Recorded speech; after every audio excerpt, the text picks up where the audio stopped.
इनसे कैसे हम फैज़ ले सकते हैं? बिस्मिल्लाहिर्रहमानिर्रहीम। अस्सलामु अलैकुम वरहमतुल्लाहि वबरकातुहू। मैं अपने तमाम मुअज़्ज़िज़ अपने हमसफ़र साथियों को, अपने तमाम पीर भाइयों को, अपने तमाम मुरीदीन को, अपने तमाम चाहने वालों को और जो लोग मेरे साथ इस रूहानी और इस मुबारक सफ़र में पहले दिन से कदम ब कदम शाना बशाना मेरे साथ साथ सूरह कुरैश के कारवां में शामिल होकर अपनी मंजिल की तरफ आगे बढ़ रहे हैं, मैं उन तमाम लोगों को और बिलखुसूस वो लोग कि जो दुनिया में जहाँ कहीं भी मौजूद हैं, किसी न किसी खानवादे का हिस्सा हैं, किसी न किसी सलासिल से जुड़े हुए हैं, अमलियात के शौक़ में, अमलियात सीखने के लिए, सलासिल के ज़िक्र व अस्कार और अशगाल को जानने के लिए हमारे साथ जुड़े हैं। मैं उन तमाम लोगों को अपने साथ अपनी इस महफ़िल में खुशामदीद कहता हूँ और ये भी उम्मीद करता हूँ कि आप तमाम लोग खैरियत से होंगे और अल्हम्दुलिल्लाह हमारा ये कामयाबी का सफ़र अपनी मंजिल की तरफ आगे रवां दवा है। आज की जो ट्रांसमिशन हमारी अस्माए असहाबे कहफ़ के बारे में है, यकीनन ये वो अस्माए असहाबे कहफ़ हैं कि जिनके बारे में मैं समझता हूँ कि हर शख्स जानता है और बिलखुसूस उन लोगों के लिए ये जानना इंतहाई ज़रूरी है जो परेशान हाल हैं। उन लोगों के लिए इन असहाबे कहफ़ के बारे में जानना ज़रूरी है जो मुख्तलिफ़ बीमारियों में मुब्तला हैं। सबसे पहले तो मैं ये बताऊंगा कि असहाबे कहफ़ के बारे में सरकार दो आलम सल्लल्लाहु अलैहि वसल्लम ने क्या फरमाया और इन अस्माए असहाबे कहफ़ के ज़रिए हम अपने घर की हिफाजत कैसे कर सकते हैं, हम अपने दुश्मनों को शिकस्त कैसे दे सकते हैं। इसमें जो लफ्ज़ एक इस्तेमाल हुआ है कितमीर का, उसके ज़रिए हम किस तरह अमाल करके उन काली दुनिया के काले दुश्मनों को ज़हर कर सकते हैं। सबसे पहले तो मैं असहाबे कहफ़ के बारे में जो नेक लोग हैं, अब ये देखें कि नेक लोगों की निस्बत कैसे काम आती है। सुभान अल्लाह, सुभान अल्लाह। कि जिस तरह आज के दौर में नेक हैं, इसी तरीके से हर दौर में अल्लाह के वली रहे हैं। सुभान अल्लाह। यहाँ तक कि रसूल अल्लाह सल्लल्लाहु अलैहि वसल्लम का फरमान है, मौलाए कायनात से ये रिवायत है, आपने फरमाया कि सरकार दो आलम सल्लल्लाहु अलैहि वसल्लम का फरमान अली शान है कि जो कोई शख्स सफ़र के लिए निकलता है और अगर वो अपने पास अस्माए असहाबे कहफ़ रखता है तो अल्लाह तबारक व तआला उसकी हिफाजत फरमाता है। सुभान अल्लाह। ये नेक लोगों की निस्बत है कि उनके नाम अपने पास रखने से अल्लाह पाक हिफाजत फरमाता है। और आप फरमाते हैं कि जो शख्स अस्माए असहाबे कहफ़ को पढ़ता है तो अल्लाह तबारक व तआला उसके माँ बाप और उसके रिश्तेदारों में से 70 लोगों को बख्शेगा। ये रसूल अल्लाह सल्लल्लाहु अलैहि वसल्लम का फरमान है कि जो शख्स अस्माए असहाबे कहफ़ सिर्फ पढ़ता है, उसके पढ़ने की बरकत से अल्लाह तबारक व तआला उसके घर वालों को, उसके रिश्तेदारों में से 70 लोगों को बख्शेगा और उसके पेट का जो दर्द होता है, पेट की जो बीमारियां होती हैं, अल्लाह तबारक व तआला उस पेट की बीमारियों के साथ साथ उसको 70,000 बलाओं से महफूज रखेगा। सुभान अल्लाह। ये सरकार दो आलम सल्लल्लाहु अलैहि वसल्लम का फरमान है आली शान है जो मौलाए कायनात बयान फरमाते हैं। तो क्या राज है इसमें, इसकी क्या ऐसी हकीकत है। अस्माए कहफ़ के बारे में यह है कि ये वो नेक लोग थे जो हज़रत ईसा अलैहिस्सलाम के बाद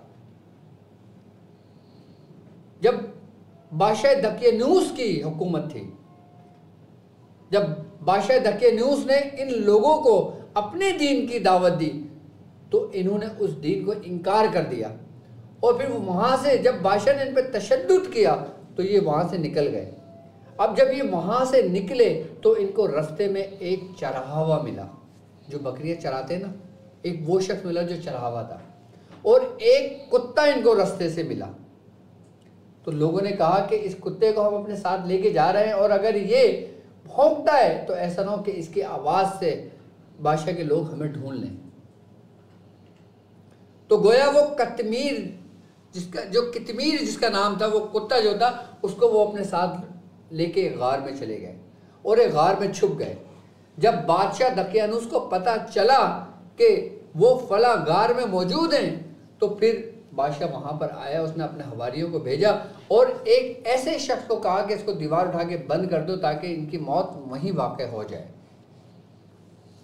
तो जो दीवार उठाने वाला शख्स था उसके बारे में तारीख कहती है कि वो नेक शख्स था। उसने उस दीवार को उठाया और उस पर तख्ती में जिन जिन लोग अंदर मौजूद थे उनके नाम कुंदा कर दिए और वो तख्ती पे नाम कुंदा करके वो लोग चले गए। और वो लोग उस गार में थके हुए थे, सफ़र किया हुआ था, उनकी आंख लग गई, वो सो गए। तो फिर सूरह कहफ आयत नंबर 9 से अल्लाह तबारक ताला बयान फरमाता है इनके बारे में कि वो 300 साल, बाज़ रिवायतों में कि 309 साल तक वो उस गार में सोते रहे। 309 साल तक वो उस गार में सोते रहे कि जब उनकी आंख खुली तो एक ने दूसरे से कहा कि शायद हम एक दिन सो गए। उसने कहा नहीं, हम कुछ ज़्यादा देर सो गए। तो वहाँ उनको लगी भूख, उन्होंने कहा चलो कुछ खाने का इंतज़ाम करके एक शख्स को भेजो ताकि वो वहाँ के हालात देखे, बादशाह को मामला देखे और फिर हमारे लिए खाना लेकर आ जाए। एक शख्स जिसका नाम यमलीखा था, वो शख्स वहाँ से निकला और जब वो एक ऐसी दुकान पे बाज़ार पहुँचा तो उस बाज़ार का नक्शा और हुलिया पूरा ही बदला हुआ था। तो उस शख्स ने जब खाने के लिए कुछ तलब किया, उसको खाने को दिया, तो उसने वही सिक्का जो उसके पास मौजूद था, जो बादशाह दकियानूस के ज़माने का था, उसने जब उसको दिया तो उस दुकानदार ने कहा ये तुम्हारे पास कहाँ से आया? ये तो कम से कम 300 साल पुराना सिक्का है, क्या तुम्हारे हाथ कोई ख़जाना लगा है? उसने कहा नहीं। उसके नहीं समझ आया कुछ, लेकिन वो जो शख्स था उसने उसको अपने साथ लेके बादशाह के पास चला गया और जब बादशाह के पास को लेकर गया, उस वक्त उस ज़माने का जो बादशाह था उसका नाम था बैदोसिस। वो नेक बादशाह था। अच्छा, उस बादशाह के दौर में ये एक फितना उठा हुआ था कि अल्लाह तबारक ताला क्या मुर्दों को ज़िंदा करेगा, और करेगा तो कैसे करेगा? इस पर बाकायदा बड़े मामला हुज्जत होती थी उस मामले में। तो बादशाह ने दुआ करी थी अल्लाह ताला कि मुझे तो अपनी निशानियों में से कोई ऐसी निशानी जाहिर कर कि जिससे मेरा दिल मुतमईन हो। तो कहते हैं कि जब बादशाह ने ये देखा तो बादशाह को, जब पूरा वाक़या बादशाह को सुना तो बादशाह उनके साथ उस गार में आया। कि जब वो उस गार में आया, उस बादशाह जब उन असहाबे कहफ के जो लोग थे उनसे, वो बैदोसिस बादशाह जो था वो उनसे मिला। मिलने के बाद कहते हैं कि उसके बाद फिर कुछ रिवायतों में है कि वो वफ़ात पा गए थे। तो उसी बैदोसिस बादशाह ने जो ना उनके ताबूत बना के उसमें इन सबको रख के उसी गार के अंदर उनको बंद कर दिया था। यहाँ तक के है कि जब वो उस गार में सोते थे तो सूरज भी जब तुलू होता था तो दाएं जानिब थोड़ा सा उस तरफ तुलू नहीं होता था कि उसकी रोशनी उस गार पे पड़े, और जब गुरूब होता था तो अपनी बाएं करवट लेता था ताकि उसकी रोशनी उस पर ना पड़े। ये रब की निशानियों में से एक निशानी है। तो ये वाक़या था असहाबे कहफ का कि जो हमें तारीख़ में मिलता है। अब आते हैं कि इन नामों की बरकत क्या है कि जो शख्स अपने आप को रब के रास्ते पर लगा देता है और अपनी ज़ात को मिटा देता है तो अल्लाह तबारक ताला उसके नाम में भी लोगों के लिए शिफा रख देता है। सुभान अल्लाह। कि जिस तरह असहाबे कहफ के बारे में है कि उनके नामों में बरकत है। उनके नामों में ऐसे बरकत है कि अगर कोई शख्स असहाबे कहफ के नाम लिखकर अपने घर में लगा देता है तो वो घर जलने से महफूज हो जाता है। सुभान अल्लाह। वो घर डूबने से महफूज हो जाता है। सुभान अल्लाह। कि उस घर से बलाएं वबाएं निकल जाती हैं खैर खाली सिर्फ नाम लिख के लगा लेने से।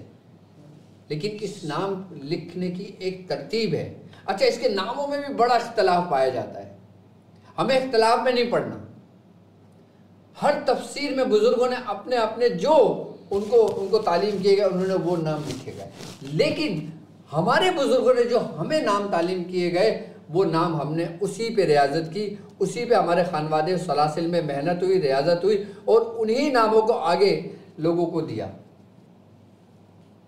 मैं ये नहीं कहता कौन सा सही है और कौन सा गलत है। हमें ये देखना है कि हमारे बुजुर्गों ने हमें क्या तालीम किया। हमारे बुजुर्गों ने जो हमें तालीम किया वो आज मैं अस्माए असहाबे कहफ के नाम में आपको दूंगा। और वो शख्स कि जो लोगों का इलाज करता है, जो रूहानी मुअल्लिज है, उसके लिए इसका अमल करना इसलिए ज़रूरी है क्योंकि जो कोई शख्स असहाबे कहफ का अमल कर लेता है, सिर्फ 7 दिन का अमल है, ये सिर्फ 7 दिन का अमल है, और 7 दिन का अमल ऐसा अमल है कि जो शख्स इस अमल को कर लेता है इस तरतीब और इस तरीके के साथ जो हमारे खानवादे में राइज है, तो उसके बारे में कहते हैं कि वो जिस जगह रहता है और जिस जगह रहता है तो उसकी बरकत से, इन नामों के अमाल की बरकत से उसके आगे ना कोई देव ठहर सकता है, ना कोई शैतान ठहर सकता है, ना कोई जादूगर ठहर सकता है। और उस शख्स, और जो शख्स अस्माए असहाबे कहफ के नाम का विर्द रखता है खाली, उसके बारे में बुजुर्गान दिन फरमाते हैं कि वो बेईमान मौत नहीं मरता। सुभान अल्लाह। असहाबे कहफ कि सिर्फ आप इसको अपने विर्द में रखने से इसके फयूजात, इसकी बरकतें हासिल कर सकते हैं। मैं आम लोगों के लिए भी बता रहा हूँ और उन ख़ास लोगों के लिए भी तालीम कर रहा हूँ जो ज़िंदगी उनकी वफा करे तो अपनी डायरी में लिखें, जब आपके पास टाइम हो आप 7 दिन का ये अमल ज़रूर कर लें। कहते हैं कि रूहानियत के रास्ते में असहाबे कहफ का अमल ऐसा है कि इंसान के हर अमल को रोशन कर देता है। सुभान अल्लाह। एक तो है अमल की बरकत और एक है नेक लोगों की सोहबत की बरकत, नेक लोगों के नामों की बरकत। जब असहाबे कहफ के नामों की ये बरकत का आलम है तो ये देखें कि नबी के घराने के नामों की क्या आलम होगा। सुभान अल्लाह, सुभान अल्लाह। कि पंजतन पाक के नामों का क्या आलम होगा। सुभान कि जब असहाबे कहफ में इतनी बरकत है कि रसूल अल्लाह खुद फरमा रहे हैं, तो जो उनकी औलाद और आल होगी उनके नामों की क्या बरकतें होंगी। सुभान अल्लाह। इंशाल्लाह हम पंजतन पाक पे भी अपनी ट्रांसमिशन करेंगे और इन नामों की हकीकत बताएंगे कि ये कौन लोग हैं ये। सुभान अल्लाह। सुभान